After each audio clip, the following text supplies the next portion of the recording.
Hey there, y'all, and welcome to today's Daily Down and Dirty. My name is Fairlight. Welcome to Airy Fairy Tarot. All right, y'all, so the message today is sitting with it will move it forward. And so we had 6 cards come flying out. They wanted to hold the whole message. 4 of the 6 cards are major arcanas. So destiny, destiny, destiny. Sitting with it will move it forward. So moving forward, we do have the Wheel of Fortune. But in between things moving forward and what we need to move forward from, we've got the 4 of Wands reversed. We've got the 8 of Swords upright. We have the Chariot reversed, the Moon upright, and behind the Moon, we have the Hierophant reversed. So I kind of want to start with these 2 energies together. Hierophant reversed, it just kind of forwards the notion that authority is a lie.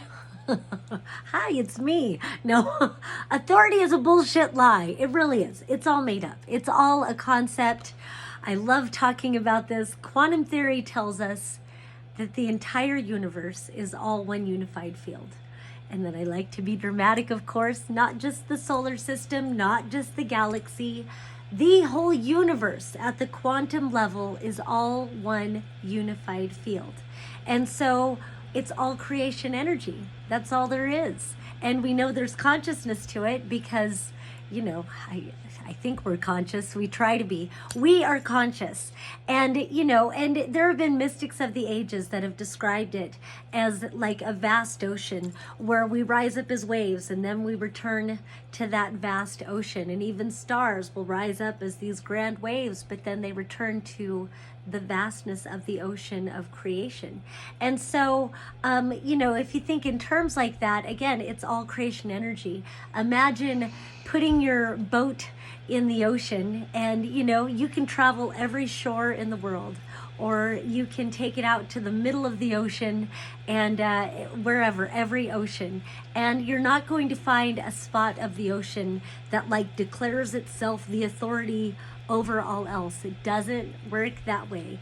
And the same goes for divine authority. It's all fucking made up. There is no sky daddy. There's no authority. It's all human concepts made up and perpetuated by violent, greedy men who want to hoard all the resources and control everyone. Should we say it together? All right. I never know what these readings are going to be.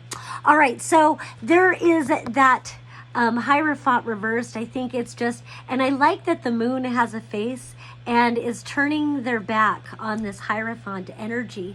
And we need to do some deep self-reflection, because just because we can acknowledge the lie that authority is doesn't mean there hasn't been a lot of mind fuckery, emotional, spiritual damage done to our psyches and spirits because of this lie of authority. So what are we reflecting on over here?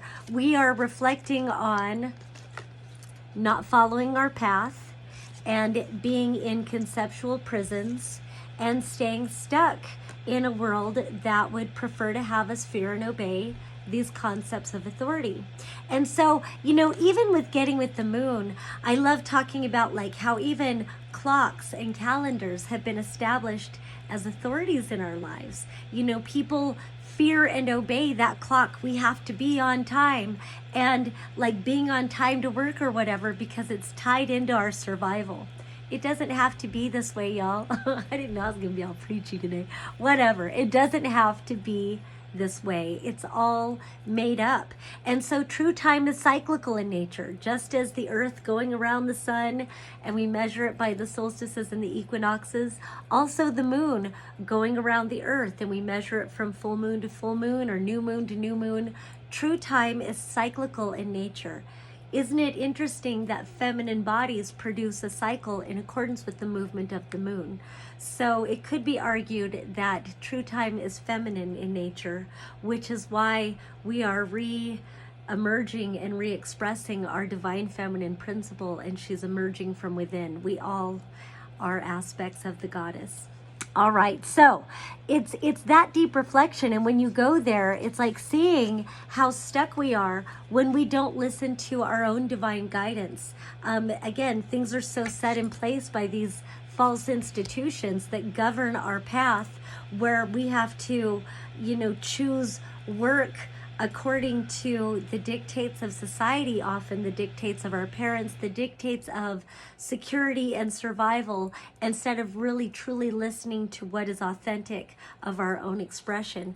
And so again, then that leads to this Eight of Swords, where we're blindfolded and bound, and we feel imprisoned by these, swords represent communication. It's air energy. So these are the thoughts we think. These are the words we speak. These are the beliefs that operate our lives. This is what is true for us, or the indoctrination of truth put upon us, truth, and the messages we receive from others. So, when you're aligned to this kind of paradigm, and I love that it's the gummy bear deck wanting to give this heavy message, because gummy bears just in general, it's like, don't take life so fucking seriously. And I think that's what's really embodied in all of this. We take all of this shit so fucking seriously because, sometimes to the extreme we're afraid of burning in hell, and it's sad that the lesser extreme is being afraid of being homeless. I guess you can decide which one is more or less extreme, but we've got all these concepts, and I always feel like with the blindfold, we're just blindly going along with wherever we're told to go, blindly walking the roads which are really ruts that keep us cycling around so that we're obeying. And fuck all of that. So take the binders off, take the blinders off, remove these thought forms. They're just constructs. It doesn't represent the truth of who you are. And you don't have to stay stuck in a world that doesn't honor you. So it feels like with all of this deep reflection, eventually we start to turn this shit around. We get clear on what is our soul's purpose, what is our path to destiny, what truly calls to us, what represents our true gifts and skills and talents and desires and aspirations, what truly aligns us. And then we get out of that cage, and then we're able to cross the threshold into a new world. And once we take our power back, and once we align to what is truly aligned to our divine cycles and aligned to our chosen path and purpose, then that's when the Wheel of Fortune, things begin to really move in our favor. So, a lot of deep introspection, self-reflection, but that's all I have for today. If you'd like a reading from me, I do palm tarot and astrology. Feel free to come on into Instant Karma in downtown Asheville. Obviously, I'm not there right now, but whatever. Wednesday through Sunday, I'm there. Or you can just hit me up on whatever social media you're seeing this on, or shoot me an email at airyfairytarot@gmail.com. All right, that's all I have for today. Peace and love until next time.